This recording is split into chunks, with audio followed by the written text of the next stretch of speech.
تھانہ مری کی پولیس چوکی گوڑا گلی کو ختم کر دیا گیا، جس کی وجہ سے اس علاقے میں منشیات فروشی سمیت دیگر جرائم کی شرح میں اضافے کا خدشہ ہے۔ انگریز دور میں بننے والی پولیس چوکی گوڑا گلی، جو صوبہ پنجاب اور صوبہ خیبر پختونخوا کی سرحد پر واقع ہے، گوڑا گلی لورا روڈ سے آٹے سمیت منشیات اور اسلحے کی اسمگلنگ ہوتی ہے۔ اب اس چوکی کو ختم کر کے منشیات فروشوں اور اسمگلروں کو کھلی چھٹی دے دی گئی ہے۔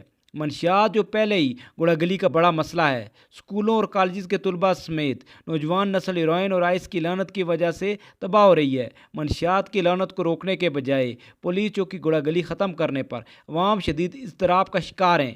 آئی جی پنجاب فوری طور پر گوڑا گلی چوکی کو بحال کریں تاکہ امن و امان اور جرائم کو قابو کرنے کی صورتحال بہتر ہو سکے۔ راجہ افضال سلیم، میڈیا زون، اسلام آباد۔